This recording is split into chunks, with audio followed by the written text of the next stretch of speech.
사실 엔캠이 FEOC 쪽에서 가장 최대 수혜가 될 가능성이 높다고 해서 저 역시도 소개를 드리고 했지만 지금의 주가 상승 흐름을 갖다가 논리적으로 설명할 방법은 없습니다. 저점에서 요즘 좋은 주식들도 이제 슬슬 관심 받고 있는 쪽도 많으니까 그런 쪽을 보시든지 아니면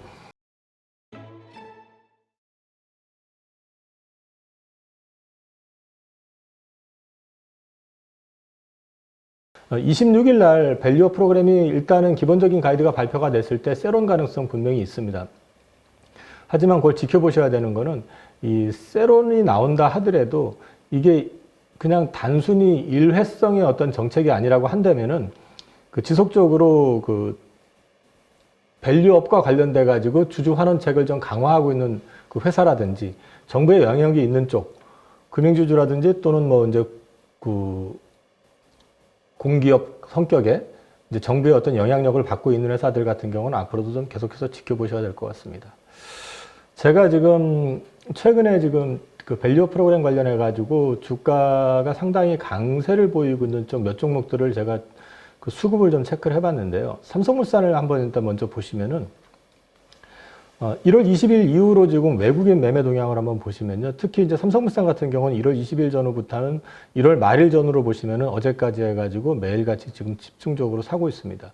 근데 동시에 기관 쪽을 전체를 보시지 말고 연기금을 한번 보시면요. 연기금 역시도 마찬가지로 약간 15만 원대에서 매물이 좀 나오기는 했었지만 다시 여전히 매수로 지금 전환하고 있다는 측면에서 요것도 한번 지켜보셔야 되고 또 삼성물산은 이번에 자사주 소각 발표도 했었지만 배당 정책 관련해 가지고 지금 헤지펀드 쪽에서 이제 주주 제한이 들어온 상황이잖아요. 그러면 이제 앞으로 이 부분에 대한 압력이 더 강화될 가능성이 높고 그리고 이제 알아서 조금 더 주주 환원책을 많이 내놓을 가능성도 있는 회사다라는 측면에서 놓고 보면 이 종목을 추천드리는 게 아니라 이와 비슷한 유형의 종목들 가운데서 좀 들어올라 있는 것들을 한번 보시라는 측면에서 일단 대표적인 종목들 위주로 좀 소팅을 좀 해본 겁니다. 현대차를 보셔도요. 현대차는 우리나라 주요 기업들 가운데서 주주환원에 있어서는 단연 으뜸인 지금 그룹이 되어 있고요. 자사주 소각하고 고배당 정책 진행하고 있고 그 다음에 또 한 가지 보셔야 되는 건 지배구조 개편하고도 좀 연결이 될 수 있다는 측면에서 염두에 두셔야 되는데 최근에 보면 이틀 정도 외국인이 매도를 한 게 지금 보일 겁니다.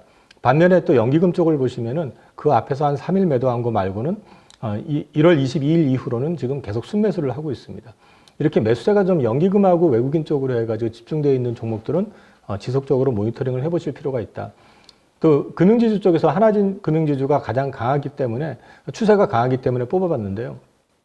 마찬가지로 지금 금융지주 쪽에서 하나금융 같은 경우는 역시 마찬가지로 1월 22일 전후부터 시작을 해서 보면 외국인들은 순매수 기조가 굉장히 강하고 또 역시 연기금 역시도 계속적으로 강한 기조의 순매수를 지속하고 있다는 측면에서 봤을 때 이 저 PBR을 갖다가 부스트업 시키는 그 밸류업 프로그램이라는 게 세론으로 인해 가지고 단기 차익 실현 물량은 나올 수 있지만 이게 그냥 일회성으로 끝날 가능성은 좀 제한적이지 않겠냐라는 측면을 좀 고려해 보실 필요가 있다는 말씀을 좀 드리겠고요.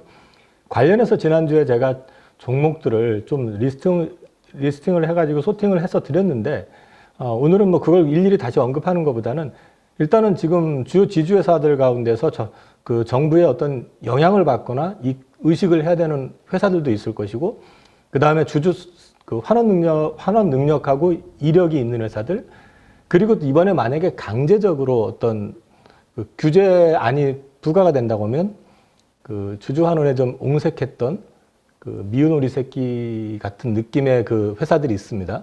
그런 회사들이 오히려 또 주목을 좀 받을 수도 있다.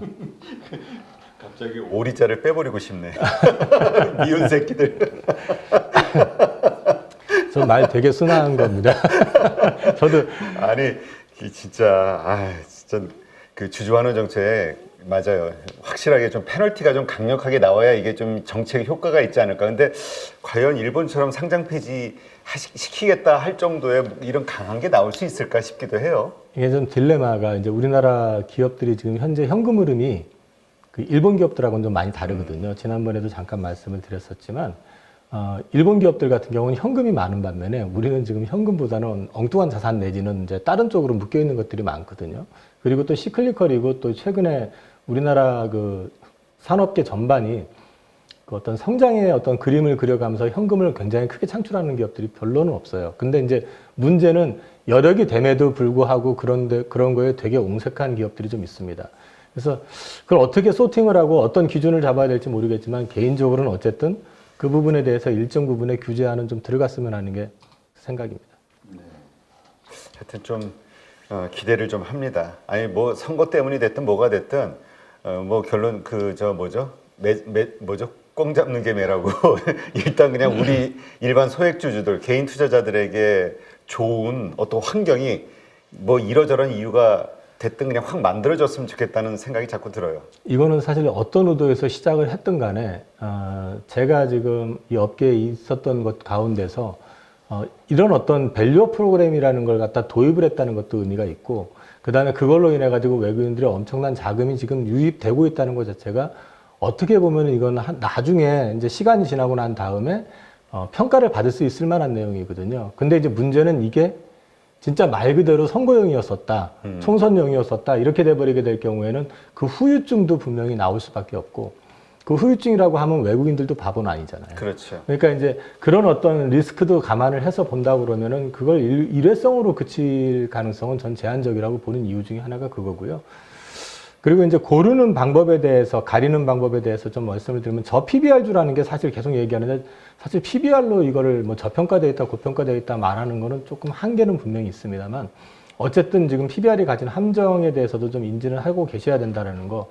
그리고 저 PBR이 곧 현금 흐름을 얘기하는 건 아니기 때문에 이 부분에 대해서도 우리가 일본이 이렇게 하는데 우리는 왜 못해라고 할 때 좀 제한이 좀 될 수 있다는 것도 염두에 두셔야 되기 때문에 그래서 차라리 고르실 때는 정부의 어떤 영향력 또는 의식을 하지 않을 수 없는 어떤 기업이라든지 아니면 그 그룹 차원이나 기업 차원에서 적극적으로 주주환원책을 쓰면서 시장의 어떤 기대치를 넘어서 외국인들의 인식이 좋아지는 이런 쪽에 대한 쪽으로 포커싱을 하는 게 가장 일차적인 것 같다라는 측면을 좀 말씀을 드리겠습니다.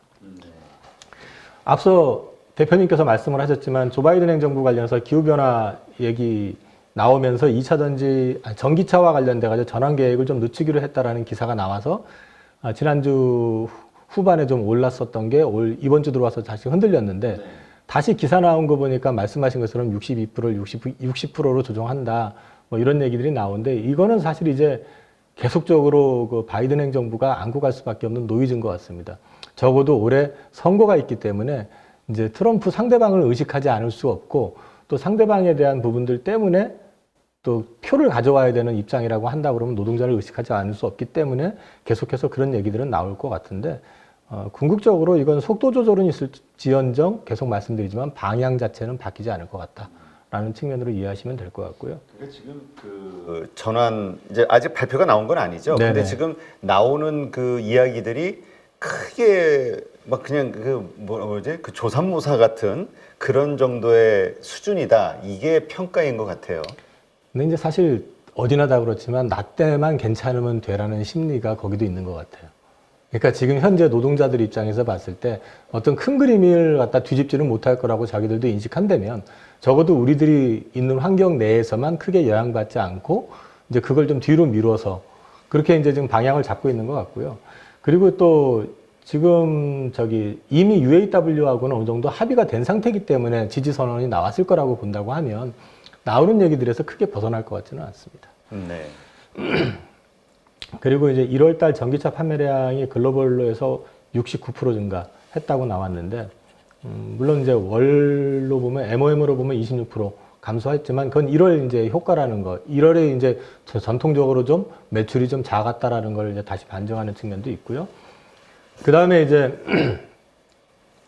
이걸 좀 균형감을 갖고 보셔야 될 부분이 있는 게 지금 이제 69% 증가한 거 내역을 좀 보면은 사실 또 중국 쪽이 굉장히 많이 늘었습니다. 그래서 이제 중국 쪽을 놓고 또 제외를 하고 보면은 이 유럽이랑 미국을 놓고 보면은 또 성장률이 1월은 조금 낮아요. 그리고 특히 미국 같은 경우는 요번에 기대보다 많이 못하다. 근데 전체적인 어떤 내용 자체로 봤을 때는 지금 최근에 양국제 1월 수출 데이터라든지 이런 거 보면 많이 늘어났거든요. 그래서 이제 이쪽에 대한 거는 좀 더 지켜보실 필요가 있다. 그리고 여전히 캐중 구간에서 방향을 지금 바닥을 좀 다져가면서 하반기부터 좋아진다라는 쪽으로 지금 그 전방업체들이 예상을 하고 있기 때문에 그건 그렇게 이해를 하시면 될 것 같습니다. 네. 그리고 이제 북미 성장률 관련해 가지고는 SNE 리서치라고 해가지고 이제 좀 인용되는 리서치 그 회사인데 이쪽이 되게 좀 보수적으로 얘기하는데 북미 쪽에 대해서 여전히 30%대 성장은 여기도 예상을 하고 있다라고 보시면 되고요. 다른 얘기보다도 제가 이제 수급을 좀 체크를 해봤어요. 제가 원래 수급 체크를 잘 안 하는데 이제 에코프로비엠 같은 경우는 수급을 좀 체크를 해보니까 최근에 보시면은 그 기관 투자가들이 많이 좀 매수하는 모습이 좀 보이고 있고요. 네. 그 다음에 연기금을 한번 보십시오. 연기금을 보시면은 1월 26일 이후로 이렇게 쭉 보시면은 전체적으로 좀 사는 게 좀 많잖아요. 그래서 이게 혹시 공매도를 갖다가 환매수한 게 아닌가 해서 이제 공매도 관련된 걸 뒤져보니까 2월 16일 결제 기준까지 해서 봤을 때 공매도 증감률로 계산하니까 7만 2천 주 정도가 감소했습니다. 네. 그러면 이건 공매도가 아니라 매수라고 봐야 되는 거거든요. 그래서 이거 한번 보실 필요 있다. 포스코 퓨처엠 역시 마찬가지로 보시면 연기금 쪽을 한번 보시죠. 연기금 쪽을 보시면 1월 26일 이후로 매일 샀습니다. 근데 이 매일 산 수량 자체는 그냥 눈으로 보셔도 그 상당히 많은데 지금 공매도 감소 물량을 보니까 10만 4천 주 정도. 역시 이것도 순매수였었다라는 걸 이제 말씀드리는 거고요.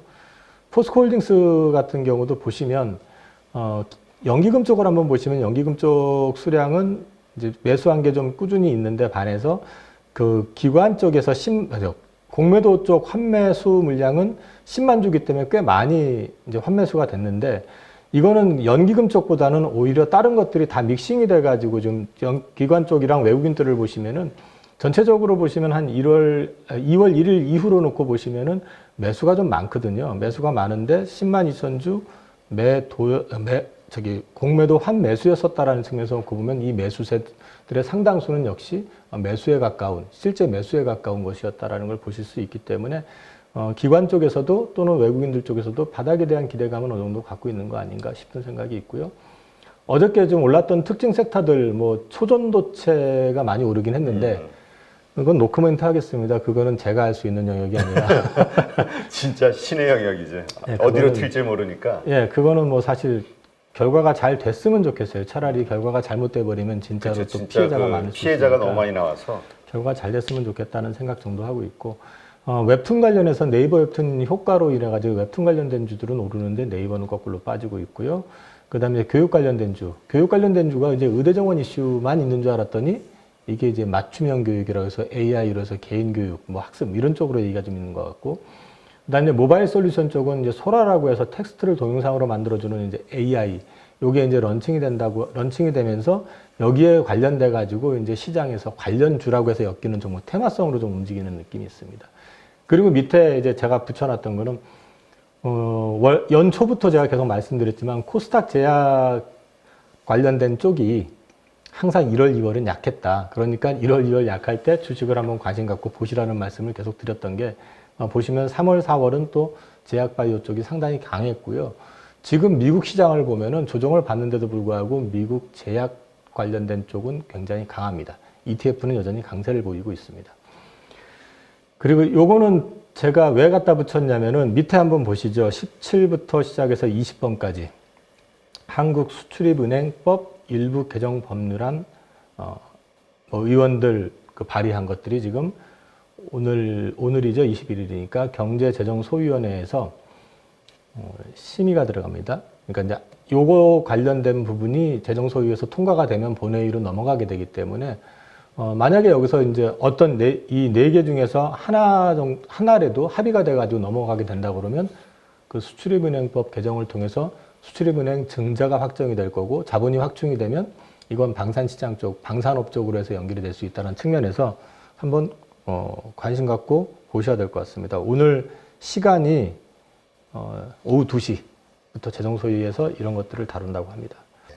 근데 아까 이제 그 2차 전지 주들 좀 몇 개 양극재들 중심으로 좀 보여주셨는데 포스코 퓨처엠의 그 매수가 지속적으로 들어오는 이유가 있나요? 에코프로나 BM이나 뭐 이런 쪽은 샀다 팔았다 하는데 기관의 매수가 하루도 빠지지 않고 지금 계속 들어온단 말이죠.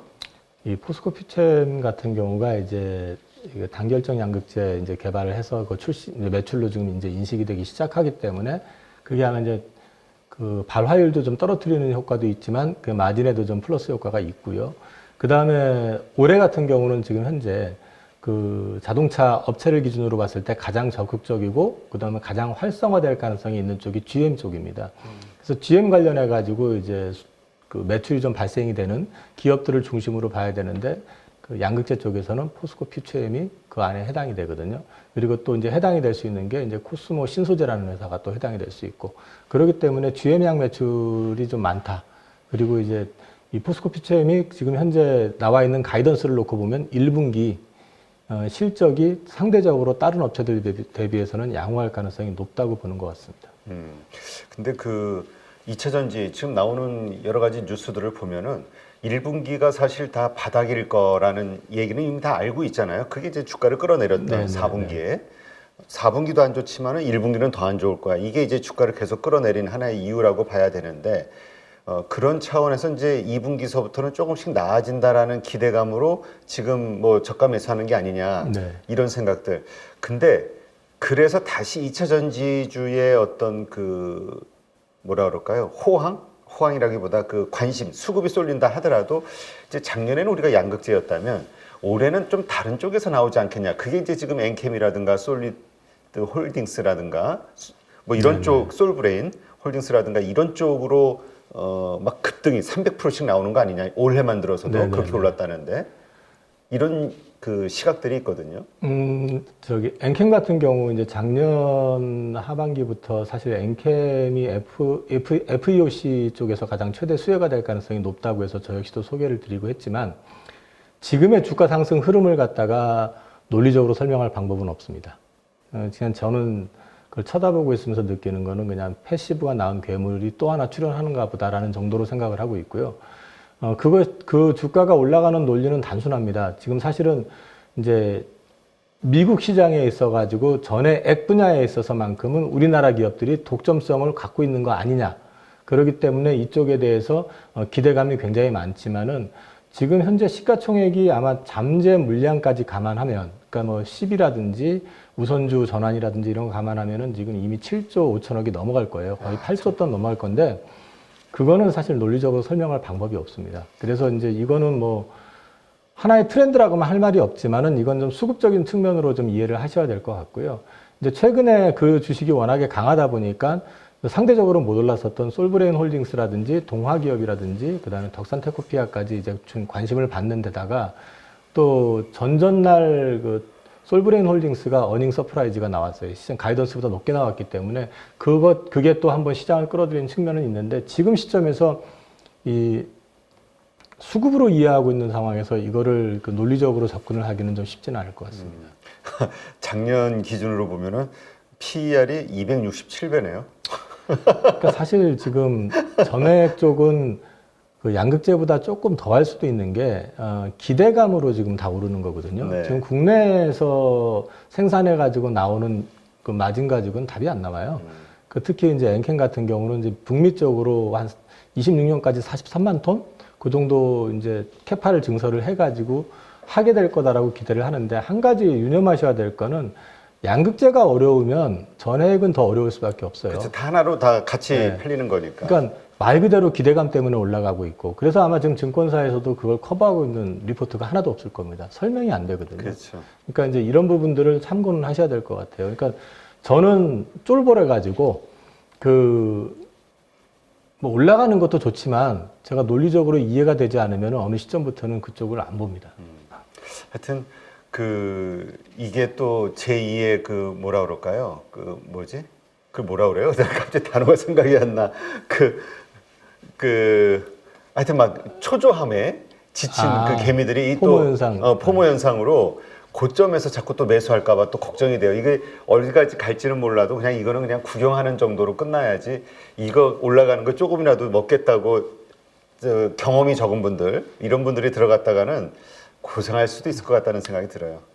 이렇게 생각하시면 될 것 같아요. 남들이 이만큼 수익을 낸 거를 내가 얼마를 더 먹겠다고 거기에 발을 담궜는데 운이 좋으면 거기서도 요만큼을 드실 수도 있겠지만 잘못 엮이면 요만큼 손해를 보실 수도 있다라는 거죠.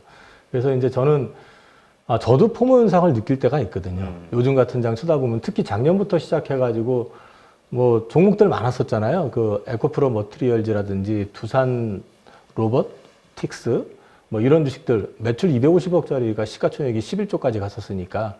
근데 지금 관련돼 가지고 환학이나 야스카와하고 또 단순 비교를 해도 안 되는데, 근데 이제 이게 한국적 현상이라고 지금 설명을 하는 걸로 그쳐야 되는 건지 저는 사실 좀 이해가 되질 않는 게, 그것도 일종의 수급에 의한 장난일 수도 있는 거거든요. 그 힘으로 밀어붙여 가지고 어느 정도 시청이 되면은 그걸 MSCI라든지 이런 쪽에다가 이제 편입을 시켜가지고 물량을 떠넘기는 어떤 전략들이라 해가지고 계속 나오는 거기 때문에 지금도 저는 약간 그런 느낌으로 지금 이걸 좀 지켜보고 있습니다. 네, 하여튼 쉽지 않을 것 같은 뭐라 그럴까요? 한국 증시에서 그 자기의 어떤 초심, 투자 심리 그리고 원칙 이런 걸 참 지킨다는 게 쉽지는 않은 것 같아요. 이게 구경하다 보면 진짜 속상하거든. 에이, 이거 이렇게 좀 무시했던 게 막 거기서 막 몇십 프로, 막 몇 배 더 올라가 버리면 그때서부터 멘붕이 와 버려가지고. 작년에 제가 이제 겪었던 것 중에 하나가 이제 이런 주식이 이런 걸로 간대요라고 저한테 이제 얘기가 들어오잖아요. 예를 들어가지고 이걸 뭐 얼마까지 올리고 나면 나중에 MSCI 편입 기준이 되고 편입이 되면 뭐 어떻게 되고 말 같은 소리를 하라고 제가 처음에 되게 무시를 했는데 이 부분에 대해서 그게 왜 논리적으로 가능해? 바보야? 그러면서 이제 얘기를 했는데 그렇게 가더라고요. 근데 그런 종목들이 하나 둘씩 나오니까 어느 순간 이 내가 바본가 하는 생각이 좀 들기도 하더라고요. 저도. 근데 사실 저도 뭐 고백하건대 작년 1년 내내 두산 로보틱스라는 그 회사 자체에 주문을 내본 적이 없어요. 그러니까 그 얘기는 뭐냐면 두산 로보틱스가 잘못됐다는 게 아니라 거긴 글로벌 탑5 안에 들어가는 회사인 건 맞거든요.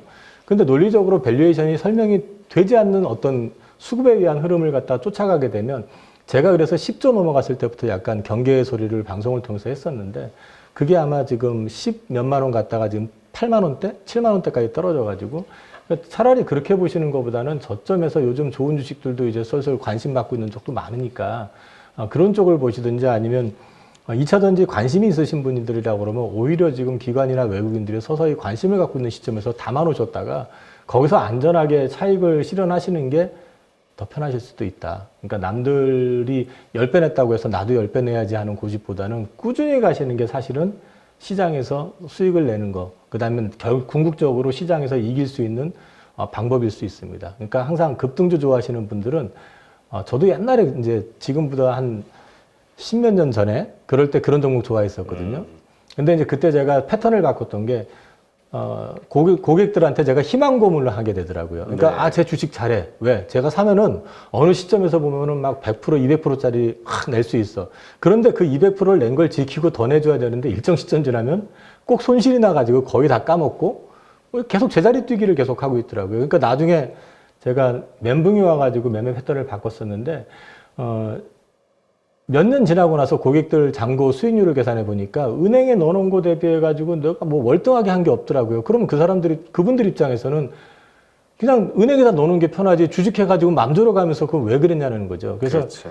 제가 어느 순간부터 그 매매 패턴 자체를 갖다가 그런 급등주 추격하는 것보다는 좀 꾸준히 가져가는 어떤 매매 쪽으로 방향을 좀 전환하고 나서부터 오히려 저는 고객님들이 더 많이 늘었었어요. 그래서 이제 제 고객이 늘었다는 걸 말씀을 드리는 게 아니라 수익 자체 관리를 하실 때 멘탈 관리하시는 걸 되게 중요하십니다. 그래서 너무 포모 현상에 의해 가지고 따라다니시는 매매만 고집하셨다가는 나중에 시장에서 보시면 그렇게 많은 수익보다는 좀 손실을 볼 가능성도 있으니까 그 멘탈 관리 잘 하시길 바랍니다. 네, 알겠습니다.